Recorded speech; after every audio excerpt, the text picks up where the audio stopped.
I'm Steven D'Alessandro, and this is my personal strategic plan.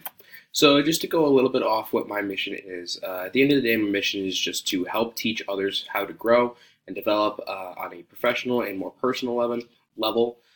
We give a lot of feedback to people in my job right now. It's part of the reason why I love the job that I have. We get to help them with those professional aspects and then try to give them advice on a personal level based on what some of the stuff that we see that'll help them in their future, whether it's at a job or just day-to-day life stuff. When I look at the core values that I have, it really comes down to four things for me: loyalty, determination, work ethic, and honesty. I believe really a lot in all of these things, and they are some of the things that have guided me through the first 22 years or so of my life. I believe loyalty goes both ways, you to the organization to you. And showing that you're a loyal employee can give you advancement opportunities or opportunities that other people don't necessarily receive. I've always been determined since day one. I was hired as a sophomore as a intramural sports official. Could have easily just gone to work each day, picked up a paycheck, and graduated and called it a day. But I am determined to be the best person that I can be the best employee that I can be. So I continue to work hard. Got me a supervisor position, and I realized I love doing what I do. So I was able to become a graduate assistant then, and it's kind of started to become now my focus of my career. I always believe you should give it your all too. With your work ethic, you should go into work, give everything you got. When you're at work, work. And I think you should be honest with yourself and honest with the organization that you work for. If there's something that you believe that you can't do, that you might not have time to, whether it's above your abilities, you should be honest about that because it could create some negativity if you take on a task and either can't complete it because you don't have the time or the ability, or you do it half-ass. So I think you need to be honest both ways. Right now, I basically have a couple of primary stakeholders in my life, and my first one comes to my parents. I have a mom who defected from Cuba and kind of came to the United States when she was 14, so she wasn't really brought up as a young child here, and she completed a associate's degree in college, and that was the extent of it. And my dad didn't complete more than one semester. They are the only two people in my family that have actually gone to college. My brother goes now, but that's the extent of it. And they really pushed me to continue to do this and show a lot of support towards me. They constantly reiterate how proud they are of kind of breaking down some of those boundaries for our family. And even though they don't have the experience in college, they have that support for me that they can kind of use real life practical situations to apply to some of the stuff here. And going off that too, professors have helped me tremendously. I don't have parents that I can go to for college questions. I don't have an older sibling or anything. No one in my family has done this. And professors have helped me a lot every step of the way with a lot of things that I don't necessarily know. And it's been a big assist. And honestly, the coworkers that I have are probably the last part that I put in there. I came into a department that I don't have as an undergrad. I don't have as a master's. And they've helped me along the way, every step of the way. Showed support, welcomed me with open arms, and really showed me how to do things towards the future too that I don't necessarily have the educational background in. When I start looking at what StrengthsFinder told me too, it gives you 5 points. Two of them I didn't necessarily agree with, but the three that are on there I really do. Analytical, I've been that way since day one, and it was number one on there, and it is a big belief of the person that I am. I don't like making decisions out of emotion because that can lead you to be a wrong decision. So I like looking at things just kind of from a numbers perspective and that side of analytical of how I look at myself.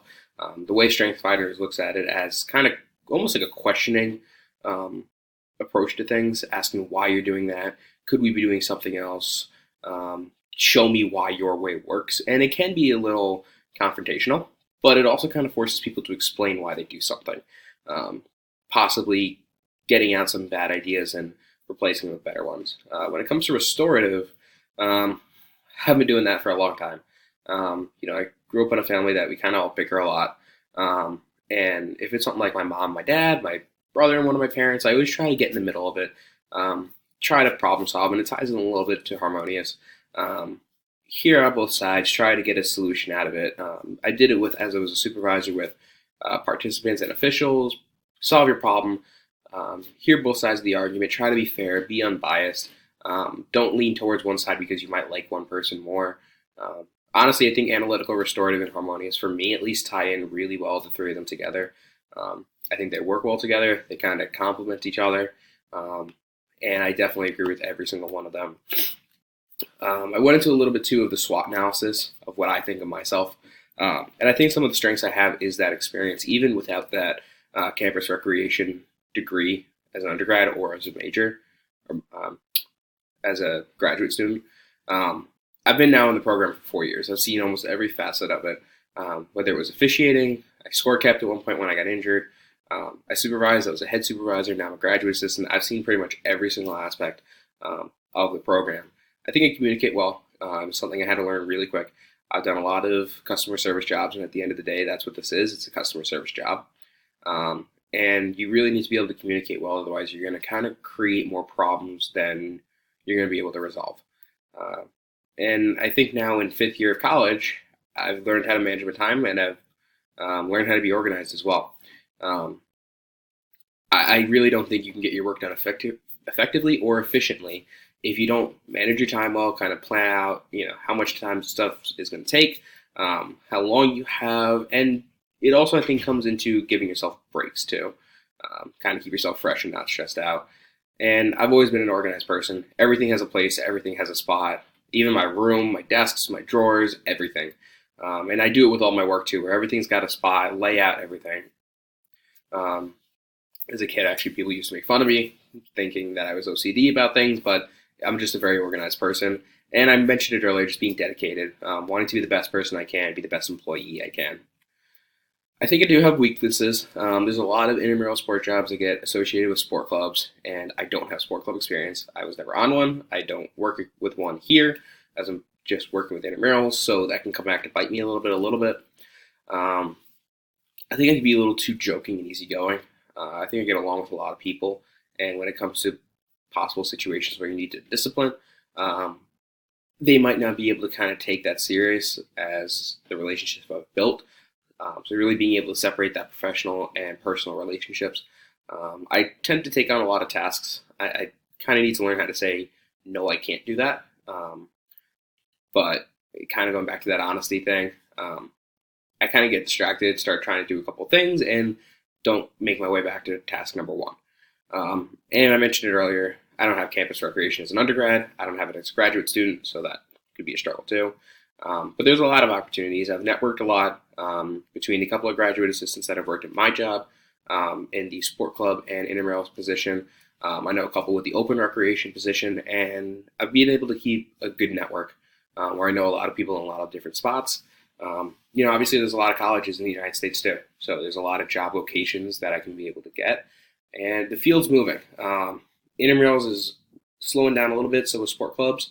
Esports is the new wave of things, which we're actually trying to look into implementing here, so that can give me a little bit of an edge and a possible another area to go. But there's two big threats, and I touched on one. One is the decrease in intramural sport participation. We've seen it here. It started to level off, but we've dipped a lot. And that could be a struggle where colleges might not see the value in it anymore.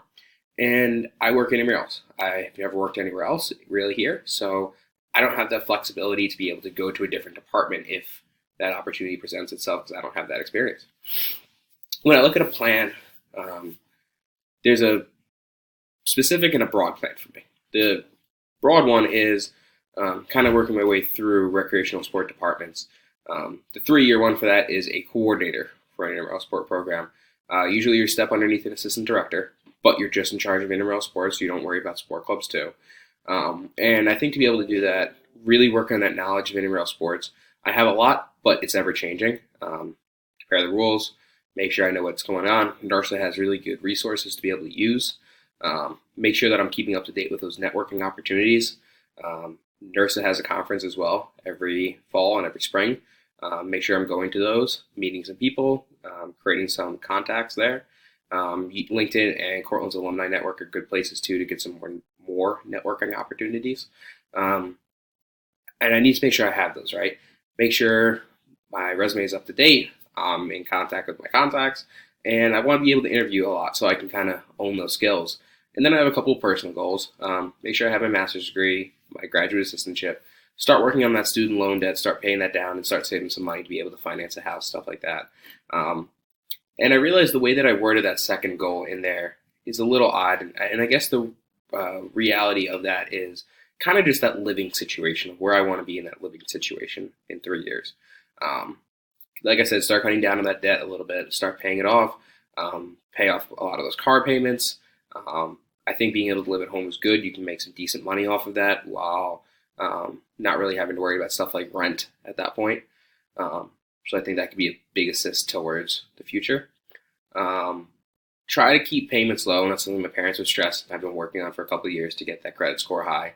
Um, Low payments on a car, pay your phone bills quickly, pay your credit card bills back quick, and get that good credit out of there. Um, and with living at home, I want to be able to be quick to work. There's a lot of stuff here that requires some nightly stuff too, so be able to be there quick. Would also help to keep mileage low on a car, be able to get a little further out of that, so not having to worry about that cost later on in life.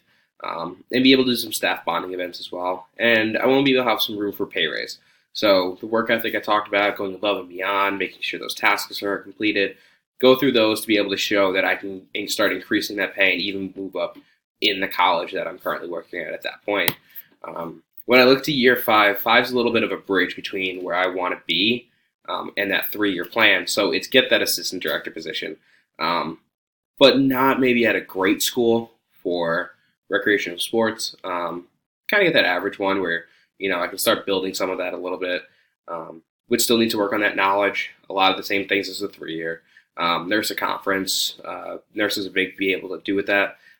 Make sure I'm up to date with the rule changes that they implement. They usually send something out every year of rules that are changing. The network I need to be able to keep up with too.